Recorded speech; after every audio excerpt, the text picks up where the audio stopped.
Dentro desse tema, estudando na tarde desse dia, Deus me mostrou que Ezequiel, ele havia sido chamado por Deus para profetizar aos cativos de Judá.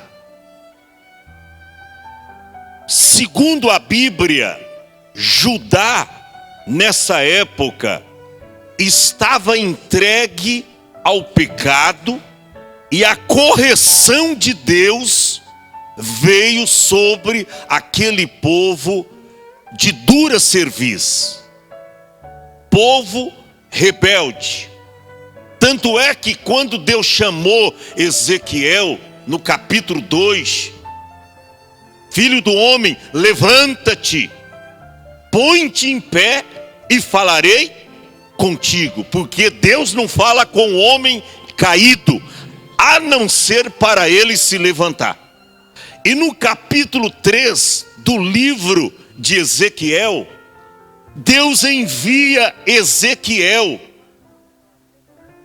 para pregar para aquele povo de dura cerviz. O povo havia se distanciado de Deus. O povo estava na desobediência e na rebeldia. Irmãos, havia uma crise espiritual. E olha para cá, o povo estava em decadência espiritual. A idolatria havia tomado conta do povo. Escute bem isso, o pecado havia tomado conta daquele povo. A desobediência corria solta. A Bíblia diz que os filhos já não mais submetiam os seus pais. E nos dias que Ezequiel foi chamado, ele vivenciou toda essa pecaminosidade acontecendo no meio do povo de Deus em Judá. Preste bem atenção, preste bem atenção. Quando Deus, no capítulo 3, manda Ezequiel até aquele povo, a Bíblia diz que quando ele chegou para profetizar, está no capítulo 3, o verso 15, ele não teve reação, ele não esboçou reação. Pastor, do que o senhor está falando?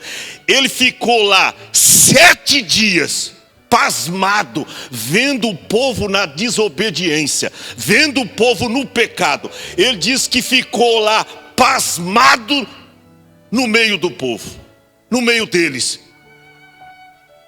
E ele não sabia o que falar. Ele diz, é muito pecado, é muita desobediência. O povo é de dura cerviz, o povo está desviado, o povo está em pecado, o povo está em desobediência. E ele ficou 7 dias. Aí, no final dos 7 dias, Deus diz, olha, para que eu te mandei? O que você está fazendo pasmado aí? Olha, a crise espiritual daquele povo era tanta que Ezequiel, quando começou a pregar de manhã, ele diz, eu preguei de manhã e à tarde morreu a minha mulher. Ele diz, eu preguei de manhã, à tarde a minha mulher morreu. E ele foi profetizando. Só que nós encontramos aqui, escute bem isso, que nesse capítulo 22 e o versículo 30, expressa que nele, ou ele nos mostra nitidamente, o desalento divino, ou seja, a decepção que Deus teve com relação àquele povo. Sabe por quê? Porque o versículo começa, Deus dizendo, e busquei dentre eles um homem que estivesse perante mim, que estivesse disposto a tapar as brechas, a cuidar dos muros e busquei dentre eles um que estivesse na brecha perante mim e esta terra, para que eu não a destruísse. Aí Deus disse: porém a ninguém achei. Você já pensou o desalento? Você já pensou a decepção que Deus teve de procurar dentre todo aquele povo um só homem? Um só homem que estivesse preocupado com os muros da salvação, porque muro na Bíblia representa salvação. E Deus procurou dentre eles um homem que estivesse na brecha, ou seja, que intercedesse por aquele povo, que fizesse alguma coisa em prol daquele povo. Daí a importância das minhas primeiras palavras. O que é que você, que fora chamado por Deus, está fazendo na obra? Porque Deus procurou um homem que levantasse muro, que estivesse na brecha, mas ele diz: não encontrei nenhum, não achei ninguém. Daí nasceu no meu coração este tema: que tipo de homem, ou que homem que Deus procura? Porque ele procurou nessa ocasião e não encontrou. Ele procurou nesta ocasião e não encontrou. Então, que tipo de homem que Deus procura? E eu vou mostrar para você aqui, não sei se vai dar tempo, 7 ou 9 tópicos. Se não der tempo para falar os 9, mas pelo menos 7 tópicos eu quero falar. Escute bem isso. O homem que Deus procura, ele tem um caráter transparente.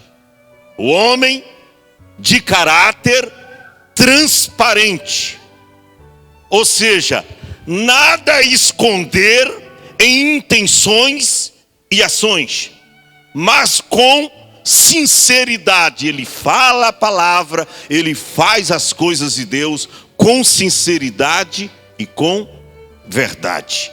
Olha o que diz a Bíblia.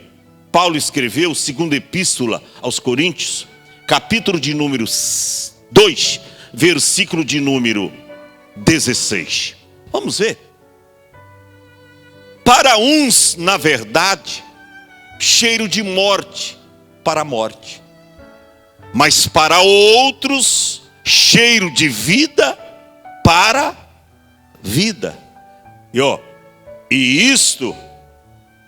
E estas coisas é para quem é idôneo. Mas pastor, o que tem isto a ver com o homem de caráter transparente? É o homem que Deus chama, o homem idôneo, que tem cheiro de vida, e não cheiro de morte para morte, mas cheiro de vida para a vida. Ou seja, aonde ele chega, ele transmite vida. Aonde ele chega, ele não transmite morte, ele transmite vida. Equivale a dizer que ele tem uma palavra de vida na boca. Aonde está reinando a mentira, ele chega e dissipa a mentira com a verdade. Aonde alguém está fofocando, falando mal da vida alheia, aonde alguém está disseminando contenda, ele chega com a espada do Espírito, que é a palavra de Deus, e ele chega com um cheiro de vida. E aonde tem morte, resplandece o quê? A vida. Mas isso é para quem é idôneo. Só esse versículo? Não, capítulo 4, versículo de número 2.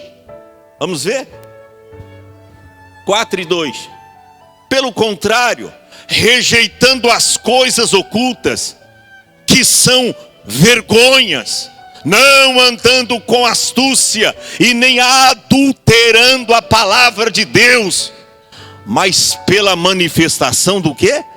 Esse é o homem que Deus procura, disposto a falar a verdade para o povo, sem medo de errar.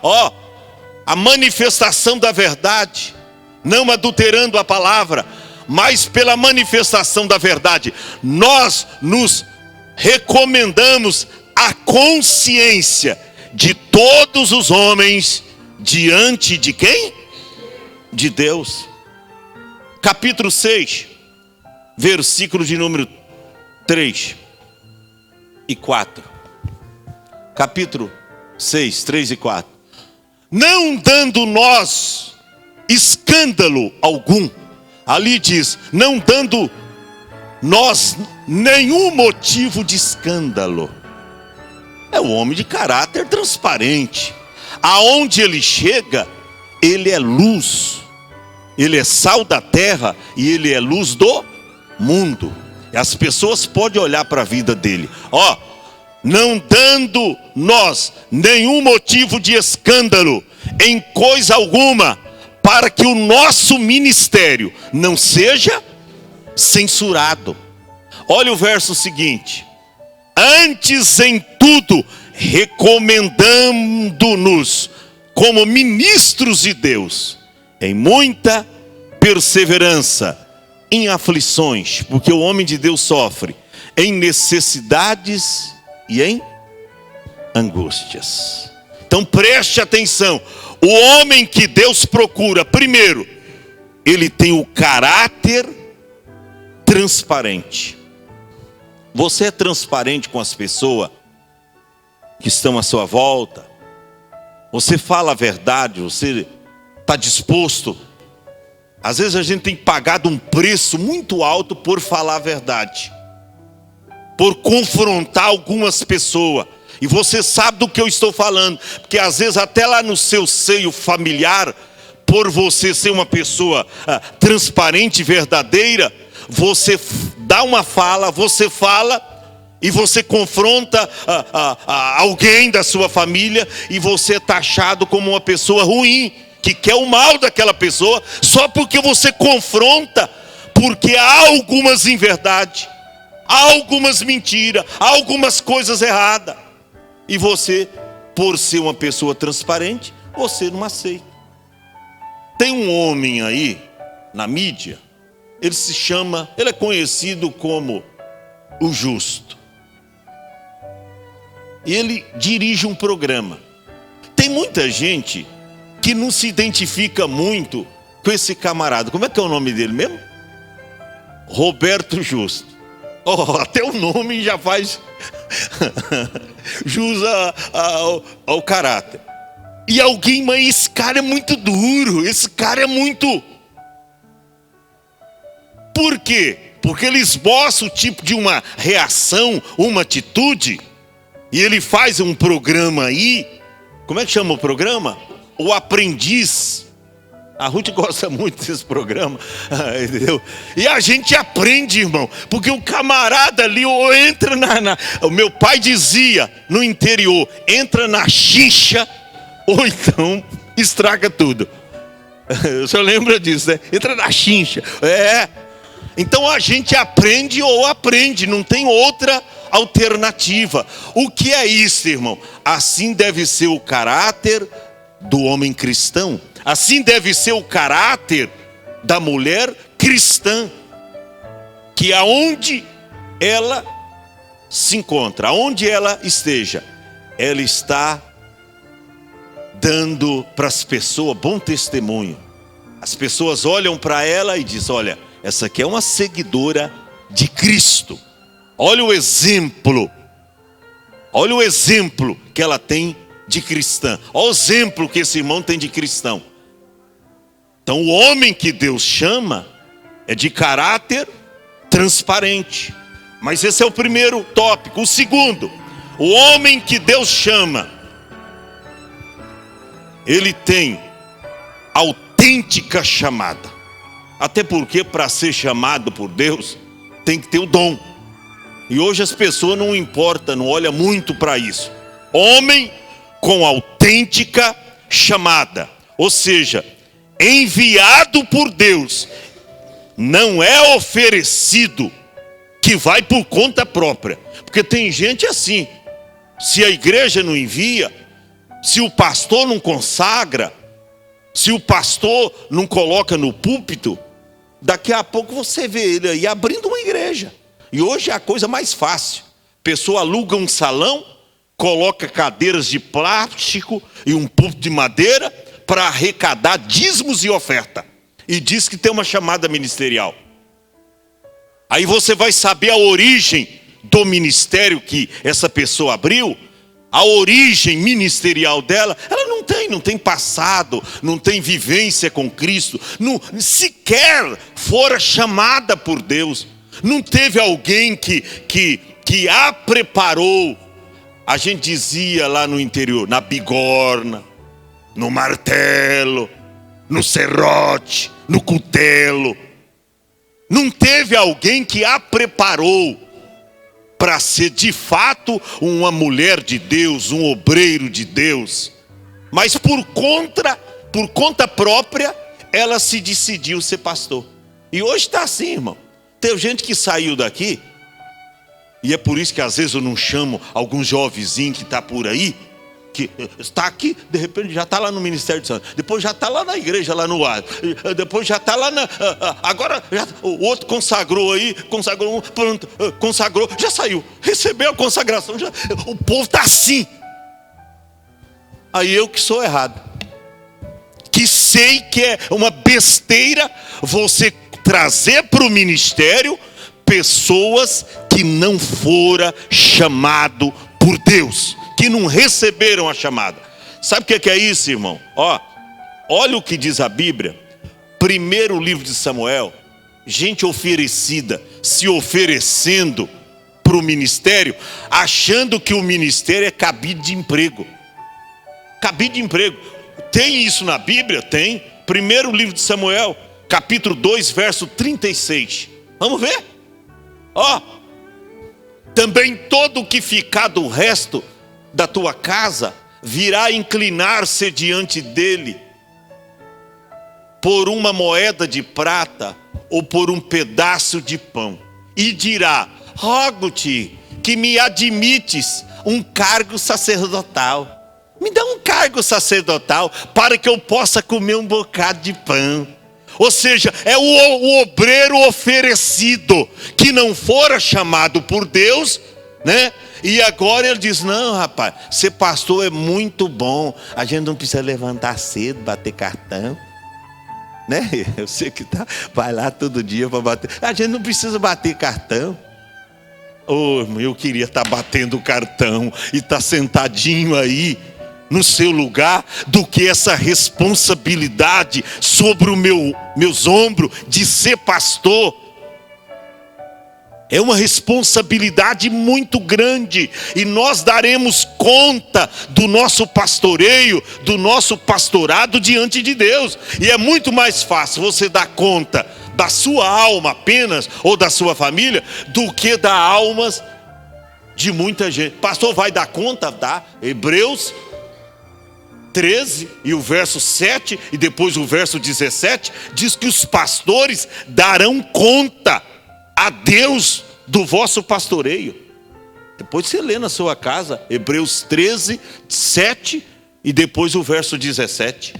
Então preste atenção, gente querendo ser admitido por um cargo sacerdotal, em troca do quê mesmo? De um bocado de pão. Obreiros oferecidos. Então, o homem que Deus procura, primeiro, um homem de caráter transparente. Segundo, um homem de autêntica chamada. Terceiro, um homem com autoridade espiritual. Não estou dizendo autoritário, estou dizendo um homem com chamada, né? E com autoridade espiritual. Ou seja, capacitado pela unção do Espírito Santo. E não na força do homem.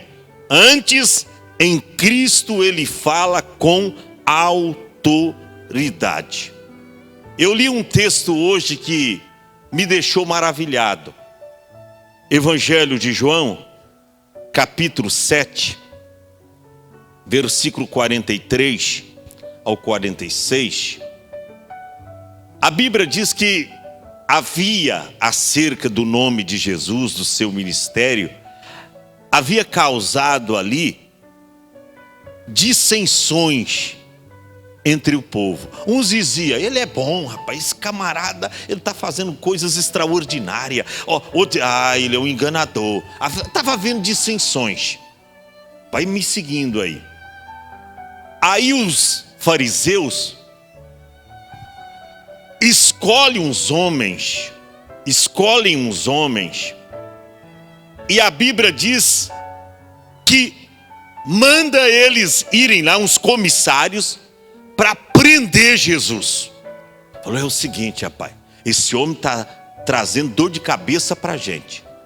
Ele está trazendo dor de cabeça.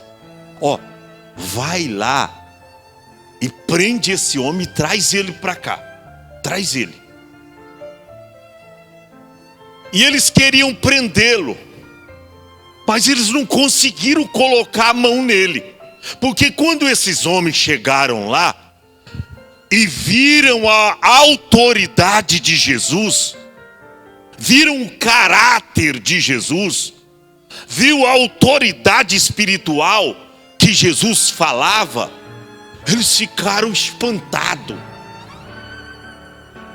E aí, eles vieram com a mensagem. E os guardas, pois, foram ter com os principais dos sacerdotes e fariseus. E eles lhe perguntaram, vocês trouxeram ele ou não trouxeram? Vocês pôs a mão nele, vocês pegou Cristo ou não pegaram? O que aconteceu? Pegaram o homem ou não pegou? Eles responderam, nunca homem algum falou assim como esse homem, rapaz. Ou seja, os guardas reconheceram a autoridade espiritual que estava em Jesus. Eles viram que a autoridade espiritual de Jesus era maior, era superior às autoridades que eles tinham. Olha para cá. Será que as pessoas veem a autoridade de Deus na sua vida? Obreiro? Será que as pessoas veem a autoridade de Deus na sua vida? Porque a Bíblia diz que os guardas foram para prender Jesus. Mas quando começaram a ouvir, diz, não tem jeito, rapaz. O homem tem muita autoridade. E a autoridade dele é imperativa. Supera a nossa autoridade. Aí voltaram todos lá envergonhados. Aí os sacerdotes, os escribas, os fariseus perguntou, trouxeram o homem que eu mandei, que eu ordenei vocês prender para trazer ele preso? Olha, não deu para trazer, porque é um homem cheio de autoridade. Ele tem muita autoridade. Que autoridade é essa? A autoridade espiritual. Quer ver o que Mateus escreveu sobre essa autoridade de Jesus? Narrando o mesmo episódio, Mateus 7, verso 28 e 29. Quer ver? Mateus 7, 28 e 29. E concluiu. Jesus estava nessa oportunidade falando à multidão. E concluiu Jesus esse discurso. E as multidões se maravilhavam da sua doutrina. Verso 29. Porque as ensinava como tendo autoridade e não como os escribas. Aleluia! Eles reconheceram que Jesus tinha autoridade. E eu pergunto, será que as pessoas reconhecem a sua autoridade?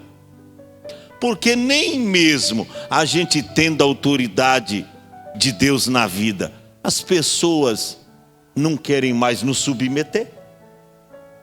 Eu lembro que antigamente, pastor falava, bastava falar uma vez, Francisco. As pessoas obedeciam. A senhora é desse tempo, irmã. Pastor não precisava tomar o ritmo, né, guerreiro Paulo, do papagaio. Repetições vãs, repetindo uma, duas vezes. Você falava com o filho, você falava com alguém na igreja, bastava uma vez. Hoje as pessoas, eu lembro que eu tinha medo de aproximar dos meus pastores para perguntar algo. Às vezes eu tremia, eu pensava 10 vezes, sabe, reconhecendo a autoridade de Deus na vida daqueles homens. Sabe, eu queria falar algo, perguntar, mas eu tinha um respeito. Eu me lembro que na minha tenra idade, quando o pastor vinha na congregação, e às vezes ele vinha de uma outra cidade, vinha a cada 3 meses, e a gente não murmurava.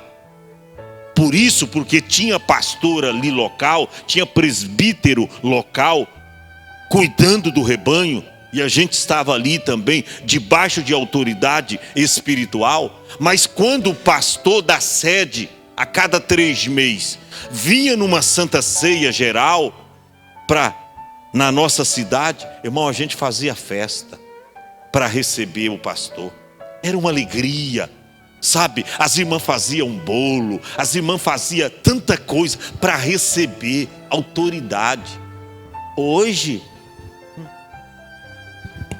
irmã, a pessoa mete a lenha no pastor, fala mal do pastor, fala mal da esposa do pastor.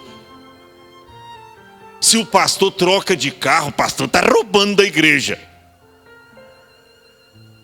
Se eu estou roubando porque eu compro o carro, você está roubando porque também não pago o dízimo. Então nós somos iguais, somos ladrões, somos iguais. Eu estou roubando porque eu estou comprando o carro, e você está roubando porque você não está dando o dízimo. Oh, irmão, nada disso. Aí as pessoas esquecem de olhar para o passado, da onde aquela pessoa passou, o que ela já fez, da onde Deus tirou ela, o que ela já semeou na obra de Deus, o que ela já fez para Deus. Ela esquece de olhar, ou faz vista grossa, e aí desce a lenha.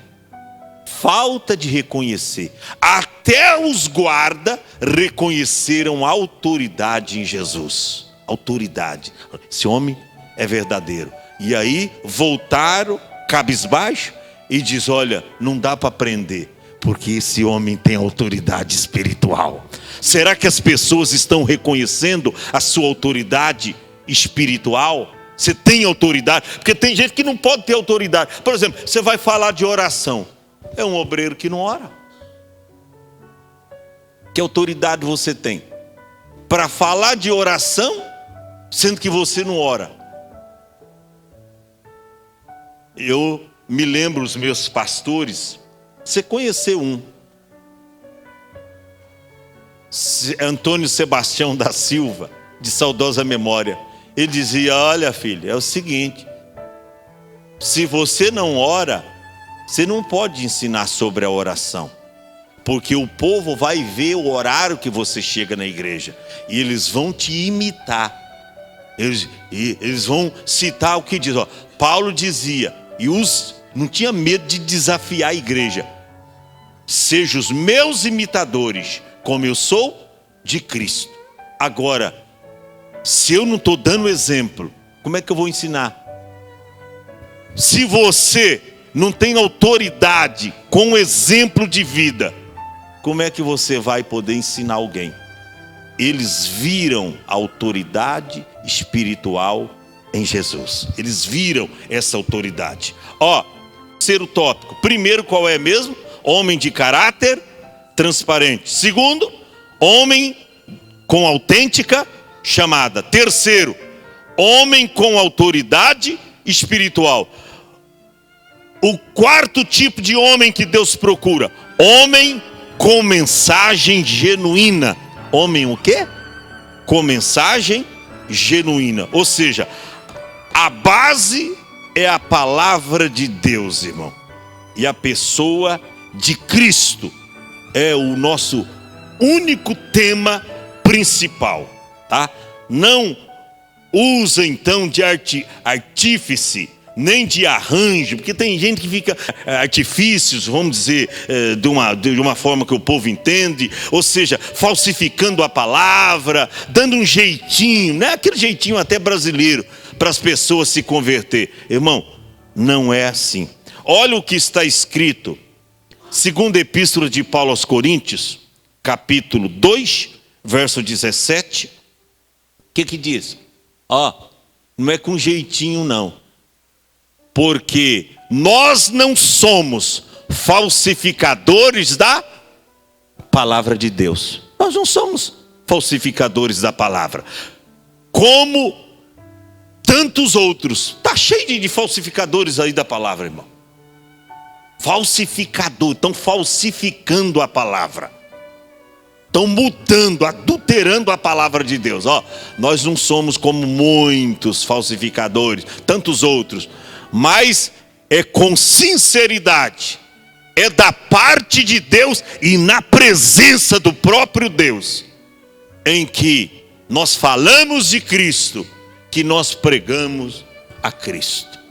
Entendeu? Com sinceridade, com verdade. Por quê? Porque o homem que Deus procura é o homem com mensagem genuína, né? E às vezes a gente vive, a gente ganha e a gente prega mais vivendo do que falando.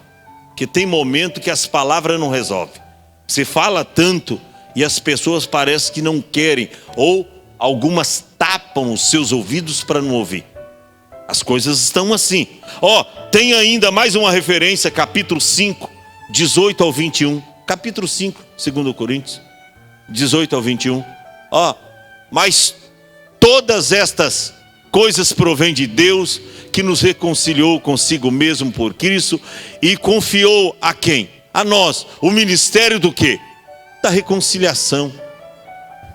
Pois que Deus estava em Cristo reconciliando consigo mesmo o mundo e não imputando aos homens as suas transgressões, e encarregou a palavra da reconciliação.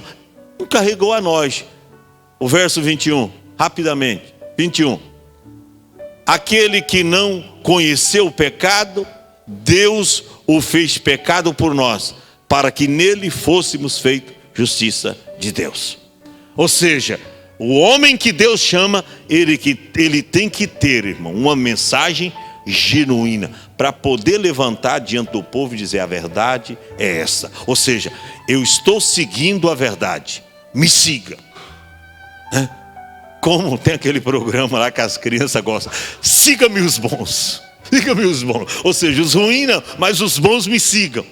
Entendeu? Eu não sou fã desse programa, mas eu sempre ouço, né? Siga-me os bons, porque eu estou seguindo a Cristo.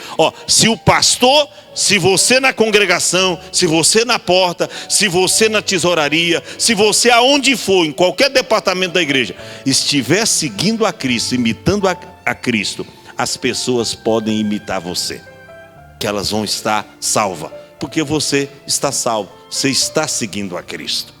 Então esse é o quarto tipo de homem que Deus procura. O quinto homem com intrépida ousadia. Intrépida ousadia. É o quinto tipo de homem que Deus procura. Ou seja, que fala com ousadia. Ou seja, que fala convicto de que Deus é capaz de fazer na vida dos outros o que Deus já fez na sua própria vida. Ele tem convicção, ele tem absoluta certeza. Olha o que diz a Bíblia, segunda epístola de Paulo aos Coríntios, capítulo 3, verso 12. 3 verso 12. Tendo, pois, tal esperança, ousamos de muita ousadia no falar. Conhecendo a Deus, tendo esperança, aí a gente vai falar com ousadia. Ousadia. Tem mais. Verso 18. Põe o verso 18. Mas todos nós, com o rosto descoberto, não precisa esconder nada, com o rosto descoberto, refletindo em nós como espelho, né, a glória do Senhor, somos transformados de glória em glória, na mesma imagem, como pelo Espírito do Senhor. As pessoas, em outras palavras, vão ver Cristo em nós. Você não lembra do que o próprio Paulo dizia?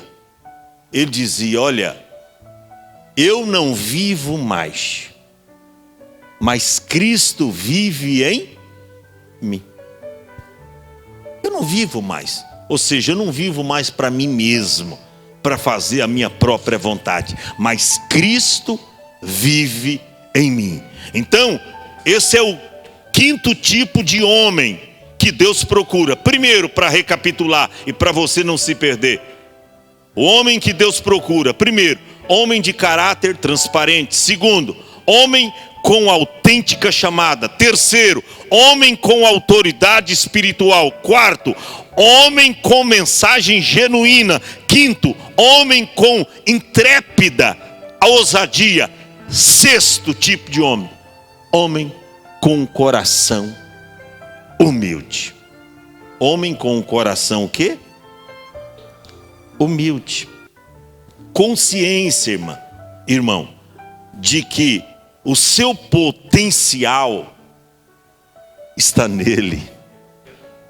Pessoas com consciência que o seu potencial está em Cristo, mas reconhece que toda a capacidade não é dele própria, mas a capacidade vem daquele que o chamou, porque Deus não escolhe os capacitados, mas Deus capacita os escolhidos. Deus capacita aquele a quem ele chama. Olha o que Paulo escreveu, abra lá, segunda epístola de Paulo aos Coríntios, capítulo 3, versos 5, 6. O que ele diz? Não que sejamos capazes por nós mesmos de pensar alguma coisa como de nós mesmos, mas a nossa capacidade vem de quem? De Deus. Olha para cá, a tua capacidade vem de Deus. Ou seja, é Deus que te capacita. Não é que quando Deus te chamou, você já tinha capacidade tal, mas por ser chamado, você não tinha nenhuma capacidade. Mas Deus capacita aqueles que Ele chama, e Ele te capacitou. Verso de número 6. O qual também nos capacitou para sermos o quê? Ministros de um novo pacto. Na minha tradução diz de uma nova aliança. E Paulo esclarece, não da letra, mas do Espírito, porque a letra mata e o Espírito vivifica. Aleluia. Oh, meu irmão, foi Deus quem te capacitou. Pastor, mas eu não tenho nenhuma capacidade. Glória a Deus, eu também não tenho nenhuma. Mas Deus, quando te escolheu e quando me escolheu, Ele diz: eu vou capacitar. Eu vou capacitar, porque é meu escolhido, é minha escolhida. Deus te capacitou. Então nunca diga: eu não tenho capacidade própria sua. Humanamente falando, você não tem, mas tua capacidade vem de Deus. Vem de Deus. Ó, capítulo 4, verso 5. 4, verso 5. Pois não nos pregamos a nós mesmos. Por isso que a gente não prega a nós mesmos, mas a Cristo Jesus como Senhor, e não nós mesmos como vossos servos por amor a Cristo. E nós mesmos, né, com conhecimento então, tá? E aí vem outros versículos a seguir. Então, primeiro, homem com caráter transparente, homem com autêntica chamada, homem com autoridade espiritual, homem com mensagem genuína, homem com intrépida coragem, homem com coração humilde. O que é o coração humilde? Jesus disse: aprendei de mim, que sou manso e humilde de coração. Se você, irmão, ainda que ensina bem, nunca está disposto a sentar no banco para ouvir alguém falar e aprender, quem não está apto para sentar, ouvir e aprender, nunca estará apto para se levantar para ensinar alguém. O que eu mais gosto é de ouvir e aprender. Até porque a fé vem pelo ouvir. Quantas vezes o pregador vem aqui, eu pego e não fico aqui não, eu sento lá. Eu fico aprendendo. Todos os cultos eu aprendo. Eu aprendo com os irmãos aqui, com os irmãos que pregam, com os pastores, eu aprendo. Estou aprendendo. A gente está numa estrada de aprendizado. Está aprendendo. Então Jesus diz: aprendei de mim. É Ele que nos ensina. E Ele colocou aqui o seu Santo Espírito. É o maior pregador da igreja, sim ou não? Quem tem ouvidos, ouça o que o pastor Adão diz às igrejas. Não. Quem tem ouvido, ouça o que o Espírito diz às igrejas. Mas um Espírito não vai aparecer aqui, porque já fala Espírito, você não vê nada. Aí o Espírito o que faz? Eu vou descer no Adão, para dar uma palavra para o Adão. Eu vou descer no Valdir, eu vou descer no... Na verdade, ele já está em nós. Ele já dá a palavra e a gente fala. Então não é nós que falamos, é o Espírito Santo. Agora, por isso que a Bíblia diz: aí daquele que não dá ouvido à voz do Espírito Santo, irmão. Quantas vezes Deus coloca um homem nesta tribuna para pregar sua palavra, e você murmura contra ele, você aponta o dedo para ele, você critica, e muitas vezes até fala mal dele. Cuidado. Eu temo e tremo diante da palavra de um homem de Deus. Eu temo e tremo diante da sua palavra. Sabe por quê? Porque quando o homem de Deus fala, Deus assina embaixo. Quando o homem de Deus fala, não tem escapatória. Você viu aqueles pequenos rapazes na época de Eliseu? Deus havia retirado Elias num redemoinho e o levou. Aí sai aqueles rapazes lá zombando: sobe, calvo.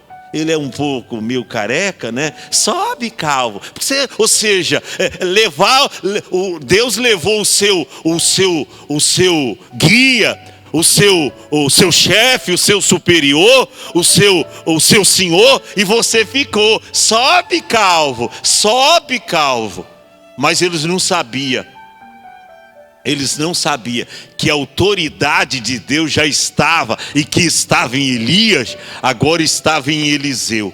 A Bíblia diz que Eliseu virou para trás e os amaldiçoou. E veio algumas ursas dos bosques ali e despedaçou quantos jovens? 42 jovens. Morreram todos, porque foram criticar o homem de Deus. Cuidado, irmão. Tem gente que não sabe porque a maldição ou a encrenca entrou na casa dele, porque ele vive apontando. Não conhece a vida dos homens de Deus, aqueles que estão pregando o evangelho. E como às vezes a gente chorando, pagando um preço alto, e ele está lá criticando. Cuidado. Eu temo e tremo diante da palavra de um homem de Deus, a não ser que ele não desfrute de comunhão com Deus. Mas se ele desfrutar, irmão Valdir, eu temo e tremo diante da palavra de um homem de Deus. Sabe por quê? Quando o homem de Deus fala, Deus assina embaixo. Você lembra? O próprio Elias, eu falei dele aqui.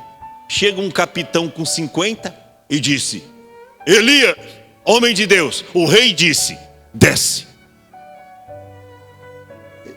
Elias olha e diz: eles me chamaram de homem de Deus. Deixa eu ver se eu sou homem de Deus mesmo. Ele diz: se eu sou homem de Deus, desça fogo do céu, consome a ti e os teus 50.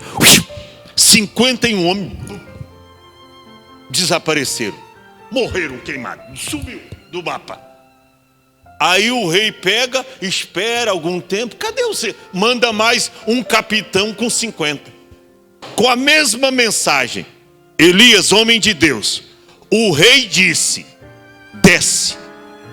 Ele disse: se eu sou homem de Deus, desça fogo do céu. Ao invés de eu descer, desça fogo do céu, consome a ti e os teus 50. Mais 51. Quantos na conta? 102.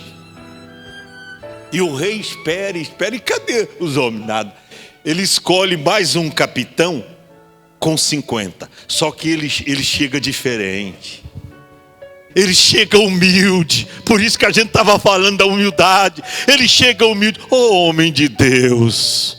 Homem. E se prostra. E diz: homem de Deus, desce. Aí, por favor, você pode fazer isso. É dessa forma que você tem que se dirigir ao homem de Deus. Não com petulância, orgulho, falta de honra ao homem de Deus. Aí ele chega, aí Deus fala no coração de Elias: desce, Elias, com eles. Aí ele desceu. Irmão, aprenda isto. Autoridade na vida de um homem de Deus. Eu vou finalizar. Eu tenho mais 3, mas eu vou citar mais um. Primeiro, o homem que Deus procura, ele tem caráter transparente. Segundo, homem com autêntica chamada. Terceiro, homem com autoridade espiritual. Quarto, homem com mensagem genuína. Quinto, homem com intrépida ousadia. Sexto, homem com coração humilde. E o sétimo, para terminar, homem com esperança. Aquele homem que olha para o futuro com otimismo. Eu sei que tem gente que diz aqui, o pastor agora há pouco está falando sobre dízimo. E paga tanto aí de aluguel. Por quê? Isso já soou aí até os meus ouvidos. Por que o pastor não pega um salãozinho ali de R$1.500, 2? A visão dele. O senhor estava pregando a visão da galinha, né? A visão da águia é lá em cima. É grandeza, visão panorâmica. Mas a visão da galinha. Aí ele não quer contribuir. Pastor, eu sei até um salãozinho ali. Você não pega um salão. A visão dele não é de você expandir, crescer. A visão de olhar para frente. É a visão de regredir. Sai de um salãozinho. Um ponto estratégico que Deus usa. Mas está difícil. Está difícil porque você não está sendo dizimista. Está difícil porque você não é fiel.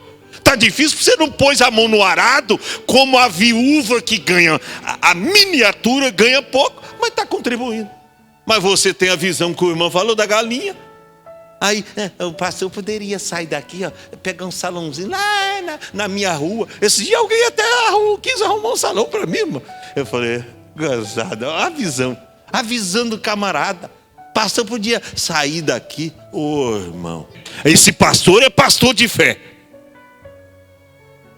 Mas tem gente que não tem essa visão, irmão. Então, homem com esperança, que olha para o futuro com otimismo, sabendo que há um Deus no céu, um Deus com potencial glorioso no seu ministério, pois está seguro do trabalho que está realizando e que produz um glorioso resultado de vidas transformadas.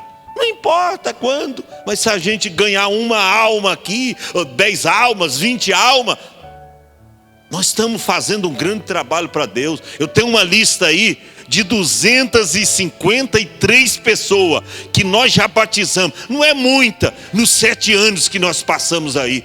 Mas teve época que nós teve batismo com 28 pessoas, 25 pessoas. Hoje tem até dirigente de congregação, como o irmão José, que está lá no meio do Bananal.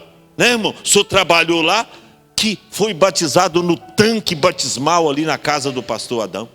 Pessoas que nós ganhamos. E umas que já estão com Jesus, outras não permaneceram, outras saíram daqui, mudaram, foram para outra cidade, outras foram para outra igreja. Mas o encontro delas com Jesus foi aqui. Olha, para terminar, Salmo 126, versos 5 e 6. Fique em pé.